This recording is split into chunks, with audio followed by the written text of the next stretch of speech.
ओम साई राम। आज हम जानेंगे आप अपनी एनर्जी को कैसे सेव कर सकते हैं और अच्छे कार्य के लिए आप कैसे इस्तेमाल कर सकते हैं। पहली बात, आप किसी को भी बिना मांगे अपनी राय मत दीजिए। जो आपकी सलाह गाइडेंस मांगता है बस उन्हीं को दीजिए।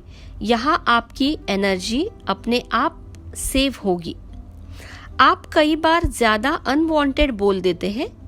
जो आपको बोलना नहीं होता है वो भी आप बोल देते हैं और फिर जब आप शांत हो जाते हैं तब आपको एहसास होता है कि ये तो मुझे नहीं बोलना चाहिए था, लेकिन तब समय निकल चुका होता है। और जब सामने वाला अपनी राय मांगे तभी दे। और कोई डिस्कशन चल रहा है, सामने वाला अपनी ओपिनियन दे रहा है, तो शांति से उस बात को जरूर सुने। वो हमारे बच्चे ही क्यों ना हो। कई बार वो सही बता रहे होते हैं, लेकिन आप पहले से ही ये डिसाइड कर देते हैं कि ये छोटा है, इसे कुछ पता नहीं है। लेकिन यूनिवर्स उनके माध्यम से आपको कुछ मैसेज पहुंचाना चाहते हैं और वो आप मिस कर देते हैं। इसलिए सामने वाले की सारी बातें सुन ले और जब निर्णय लेने का समय आएगा तब आप अपने मन से ही सही लगता है वही करे। डिसीजन अपने खुद के विचारों से ही ले। कई बार टॉक्सिक लोग अपने जीवन में आते हैं। उन्हें मिलने के बाद बात करने से आपको बहुत ज़्यादा लो फील होता है, आपकी एनर्जी ड्रेन होती है और आपको लगता है कि मुझे बहुत लो फील हो रहा है। उस समय उनसे ज़्यादा डिस्कशन ना करें, उनकी बात सुनकर लेट गो कर दे, अपने जीवन में उसका असर ना होने दे। इस तरह आप अपनी एनर्जी को सेव कर सकते हैं और उसी एनर्जी को अच्छे काम के लिए यूज कर सकते हैं। इसके लिए आपको अपनी एनर्जी सेव करने के लिए सबसे कारगर तरीका है मौन साधना। मौन साधना कैसे करनी है और उसके क्या फायदे हैं, ये अब हम जानेंगे, तो आपको आसान हो जाएगा इसे करना। हर समस्या का समाधान हमारे पास ही होता है। हमारे जीवन में अगर कोई कठिनाइयां चल रही होती हैं, हम अपनी इच्छा से ही कुछ ही समय में से उन कठिनाइयों से मुक्ति पा सकते हैं। इसका सरल उपाय है मौन धारण करना। दिन भर बिल्कुल बोलना छोड़ देना है। ये आप जरूरत पड़ने पर कर सकते हैं और शांत रहकर, मौन रहकर अपने भीतर में ही समाधान का चिंतन करें। थोड़े मंथ में ही आपको समाधान मिलना स्टार्ट हो जाएगा। अब देखते हैं इसके क्या क्या फायदे हैं। शुरुआत में तो आपकी जुबान चुप होगी। धीरे धीरे जैसे आप प्रैक्टिस करेंगे, आपका मन शांत होता जाएगा। जब आपका मन शांति गहराइयों में जाएगी, तब आपका पूरा शरीर, हर एक सेल शांत होने लगेंगे। वो मन की अस्वस्थता भी कम होती जाएगी। तब आप अपने जीवन को नए सिरे से देखना स्टार्ट करोगे।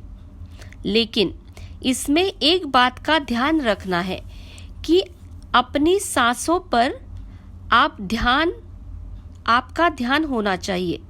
स्टार्टिंग में थोड़ा कठिन लगेगा, लेकिन धीरे धीरे आपको आदत हो जाएगी, प्रैक्टिस हो जाएगी। शुरुआत में मंथ में एक बार जरूर करें, फिर धीरे धीरे जब जरूरत पड़े आप इसका इस्तेमाल कर सकते हैं।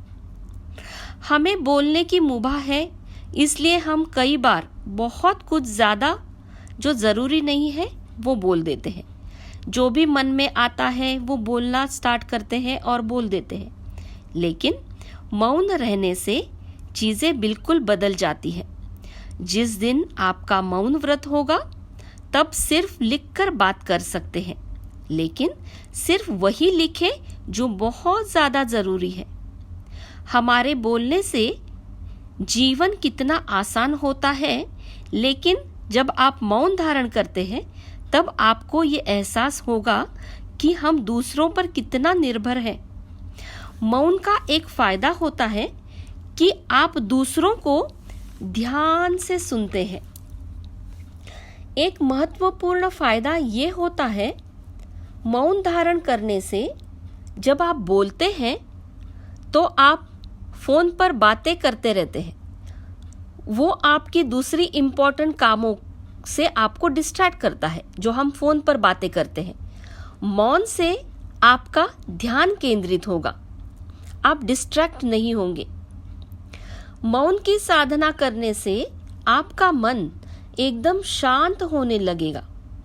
जैसे ही आपको इसकी आदत हो जाएगी, आपको शोर शराबा, ऊंची आवाज से बात करना अच्छा नहीं लगेगा। अपने आप ही आपकी आवाज पर आपका कंट्रोल आना स्टार्ट होगा। ये आपकी सारी एनर्जी सेव करेगा और आप इस ऊर्जा को अच्छे काम के लिए यूज कर सकते हैं। इसलिए आज से आप डिसाइड करें कि हम जितना जरूरी है उतना ही बोलेंगे और हमारी एनर्जी को सेव करेंगे और मौन साधना को अपने जीवन का हिस्सा बनाएंगे। चलिए, आज की ये इन्फॉर्मेशन आपको अच्छी लगी हो और अगर आपको मेरे वीडियोस अच्छे लगते हो तो मेरे चैनल सुरेख शिल्प को लाइक, शेयर और सब्सक्राइब ज़रूर करें ताकि न्यू वीडियो जब भी रिलीज़ होगा आपको उसकी नोटिफिकेशन मिलेगी। अपने फैमिली फ्रेंड्स को भी आप शेयर करें ताकि जैसे आपको इसका फ़ायदा मिल रहा है वैसे उन्हें भी मिले। Thank you. ओम साई राम।